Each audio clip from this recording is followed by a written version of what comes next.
Avant tout, le projet de DEVA, pour moi, si tu veux, c'est deux choses. D'abord, c'est une réponse à une situation générale au niveau de la Nouvelle-Calédonie, mais en particulier au niveau de la province sud, qui fait que la population est principalement concentrée sur Nouméa et sur le Grand Nouméa. Et c'est là que se situe principalement l'activité économique. Et en face de ça, la réponse que l'on a, si on veut que l'intérieur de la Nouvelle-Calédonie continue de vivre, c'est de réaliser des projets d'aménagement en dehors de Nouméa. Et DEVA, c'est avant tout ça un projet pour permettre à la population de l'intérieur du territoire de rester là où elle est. Une deuxième chose, c'est que DEVA, c'est une opportunité pour Bourail et sa région. C'est à Bourail que réussira le projet et on ne le réussira pas sans la population de Bourail. Je crois que ça c'est très important et il faut avoir ces deux idées-là en tête.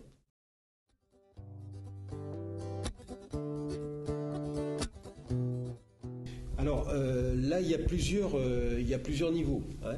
Le domaine de DEVA va comprendre beaucoup d'activités. Donc on va y trouver un hôtel avec un golf. Cet hôtel et ce golf vont offrir des métiers directement liés à la restauration, à l'hôtellerie, à l'entretien du golf et à l'enseignement du golf. Voilà.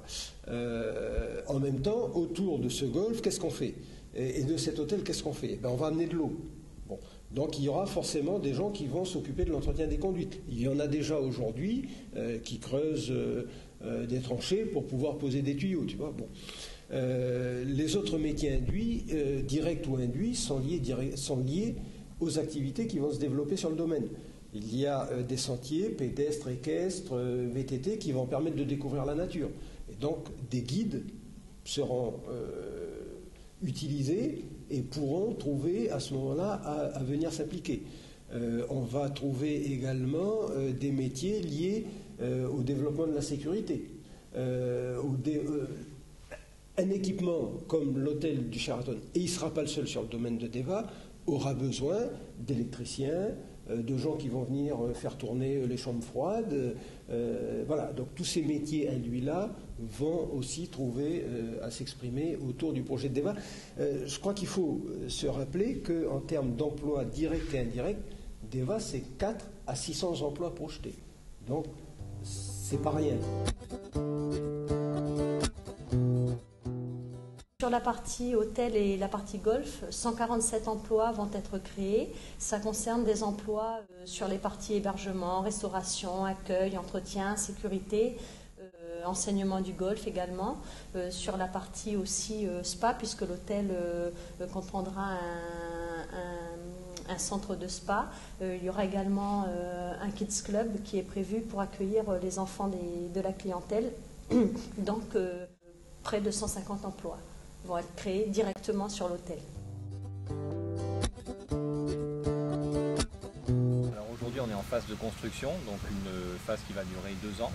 Donc à l'heure actuelle il y a plus de 100 personnes qui travaillent sur le site et en phase maximum d'activité sur le chantier on estime à peu près à 250 personnes. Donc ça ce sera pour fin d'année, courant d'année prochaine.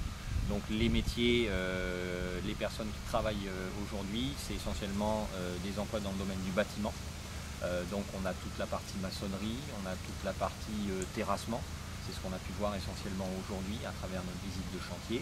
Et dans quelques semaines, donc on va commencer à voir s'activer les équipes du second œuvre, donc tout ce qui est électricité, plomberie, donc tout ça va arriver au fur et à mesure.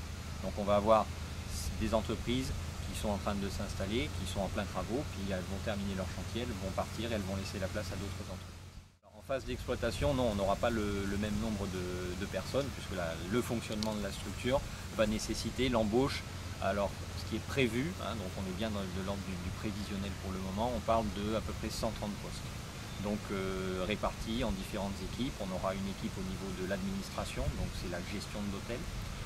Donc le directeur, les employés pour la comptabilité, un assistant administratif pour les ressources humaines, entre autres exemples. Ensuite on aura une équipe qui va s'occuper de la partie réception. Donc là c'est toute la partie accueil, donc on va retrouver des emplois comme les réceptionnistes, les standardistes, les agents de réservation, les bagagistes aussi. Ensuite, on aura une équipe au niveau de l'hébergement, donc divisée en deux sous-équipes, on va dire. Il y a une équipe qui va s'occuper de l'entretien intérieur de l'hôtel. On va retrouver des postes comme la gouvernante, les femmes de chambre, les lingères, les équipiers, les valets. Et puis, rattaché à cette équipe hébergement aussi, on aura une équipe animation, donc avec un responsable de l'animation, et puis ce qu'on appelle des plagistes. Donc c'est des gens qui, entre autres, s'occuperont d'installer, par exemple, déjà le matériel autour de la piscine, par exemple. C'est des gens qui s'occuperont de recevoir la clientèle pour leur expliquer quelles sont les animations qu'il y a à faire sur le site. Et puis ils seront chargés aussi, pourquoi pas, d'organiser des animations. Donc un exemple concret, je ne sais pas, des personnes qui veulent faire une sortie VTT, cette personne devra être à même de pouvoir leur expliquer comment faire et puis de faire éventuellement les démarches pour eux pour organiser cette sortie. Un petit exemple. Donc ensuite on aura une équipe au niveau de la restauration. Donc il y a deux sous-équipes dans cette équipe. Il y a les gens qui travaillent au service en salle, donc serveur, barman, chef de rang, et ensuite les gens qui travailleront en cuisine. Donc le cuisinier, le pâtissier, le chef de cuisine, les plongeurs, etc.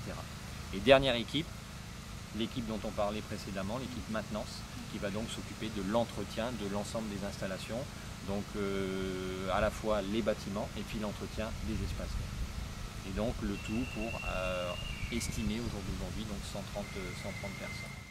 Alors monsieur, un petit mot pour motiver justement les jeunes?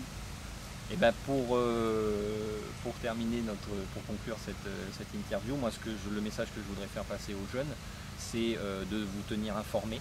Donc le bureau du guide est là pour ça, donc ne pas hésiter à venir nous voir déjà pour se renseigner, pour s'inscrire, pour ceux qui sont intéressés, et puis surtout donc se tenir informés, ne pas hésiter à poser des questions, ne pas rester dans son coin à se demander qu'est-ce que c'est que ceci, qu'est-ce que c'est que cela, et puis surtout réfléchir avec vos profs à tout ce qui est orientation pour vous engager dans les bonnes filières et surtout obtenir un diplôme.